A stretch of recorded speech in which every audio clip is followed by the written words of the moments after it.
The US Treasury has just announced that they're going to be running out of Social Security funds 1 year early by the year of 2035. This is a big problem for many Social Security recipients as they rely on that Social Security check to provide income for their life, to eat, to shelter, and much more. So this obviously puts a lot of American citizens at risk who are depending on their Social Security checks to help support them. But as I said in the beginning of the video, this was the US Treasury who's warning everybody of the fact that the Social Security funds are going to be running out much sooner than they had anticipated. Now, I wanted to cover this subject for a long time, but I was waiting for a good headline for this to come out to cover it, because Social Security has always been a big scam in my opinion. So when we talk about Social Security, it is basically the idea that here in America, what we have done since the 1940s is we have taken taxes out of American citizens' paychecks to then contribute to the Social Security fund, and then that fund is used to finance these checks and finance these payments that we give out to the recipients of the Social Security fund.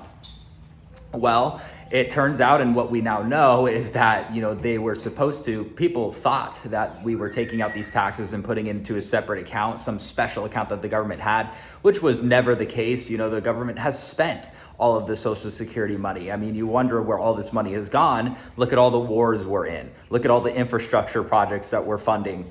Look at Micron that just received billions of dollars, or Intel that just received billions of dollars from the government to manufacture semiconductors. Okay, that is where the Social Security money is going. It is all combined. It is not separated. That has always been a big misconception. But Social Security hasn't always been a scam. In fact, I wanted to actually make this video to tell you guys the story of the very first Social Security recipient, which was a woman. I believe she was from Vermont, maybe Connecticut. She was from one of the upper northern states, but she was the very first Social Security recipient and got an amazing return on her investment. It turns out she only paid into the Social Security fund for 3 years. When she was 62 years old is when she started paying into that fund in 1940. And over those 3 years, she contributed between $22 to $23 into the Social Security program. But after she retired at the age of 65, she ended up living to the age of 100. She received 35 years of benefits after only paying for 3 years out of her payroll taxes. So I think someone did the math. I saw a video about it earlier where someone actually did the math on this.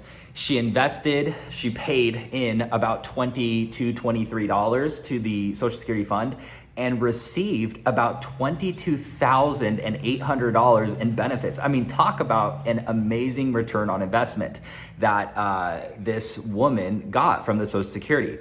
But it is so funny to tell this story because this is exactly how a Ponzi scheme works. You think about one of the most famous Ponzi scheme artists, I guess you would call them, Bernie Madoff, right? He ran the largest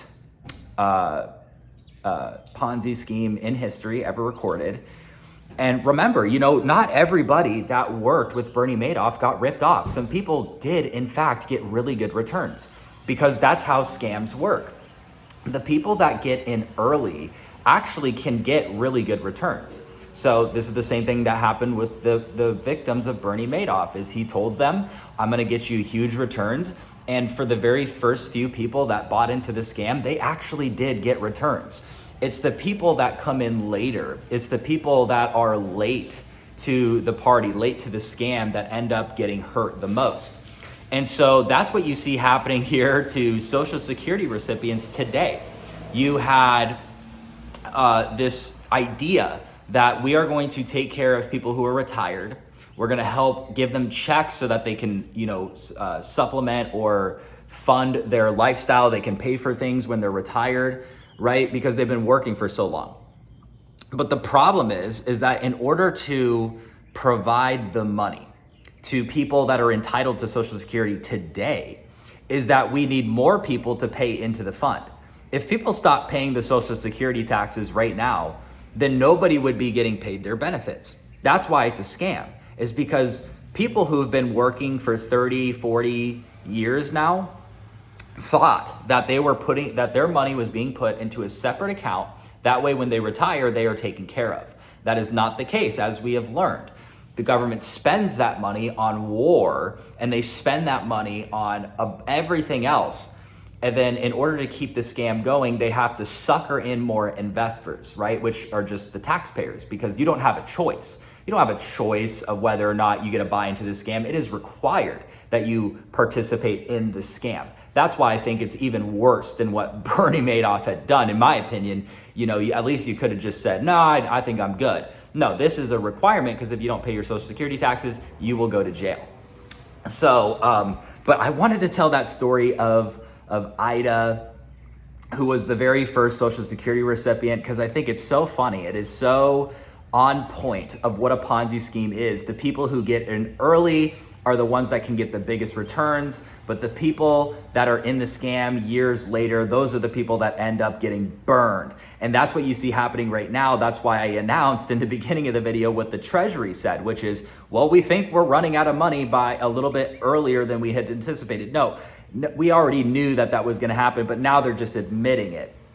They're just admitting that they mishandled the funds. They don't have any money, and they're going to run out very quickly. So all of us who have been paying Social Security taxes the whole time, what happens to us? How is that fair to me? How is that fair to you? How is that fair to anybody who's been doing the right thing and paying their taxes and paying their fair share just to be screwed over at the end and not get any of the benefits?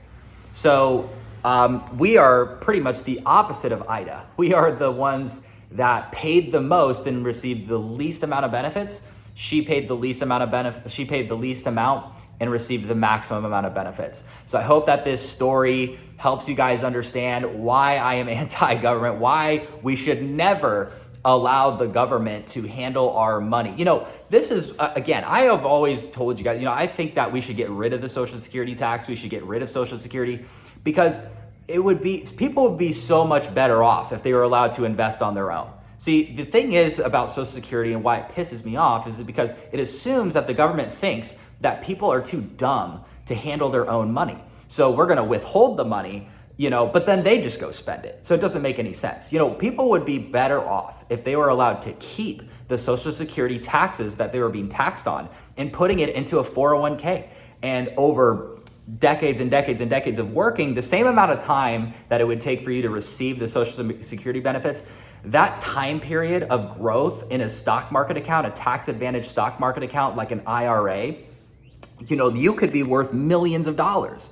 But because the government is taking the money and using it for themselves, people don't have those opportunities to create real wealth, right? Because even if the government decides, oh, well, we're just going to keep on paying the Social Security dependent, all we have to do is just print more money, they're going to devalue all the money. So you might receive your Social Security money.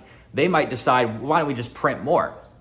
Well, all the money that you're receiving isn't going to be worth anything. So either way, this is a lose-lose for Americans. This is a lose-lose for the country. And again, we should never allow the government to take control of people's finances. This is a perfect lesson of exactly why I believe that. Now, like I said earlier, people would be much better off handling their own money, investing it, and turning themselves into millionaires. They simply could have done that just by investing into the S&P 500. It doesn't have to be complicated. So for those of you guys that are new to stock market trading and stock market investing, and you guys want to learn how to create real wealth outside of the government, because they are never going to do it for you, you have to do it for yourself, I recommend that you guys join my investment club, okay? The links are down below in the description if you want to join, but I'm telling you guys, that is how you create real wealth. You do not depend on the government to do it for you. I promise that is always going to lead to a dead end. I'll see you on the next video.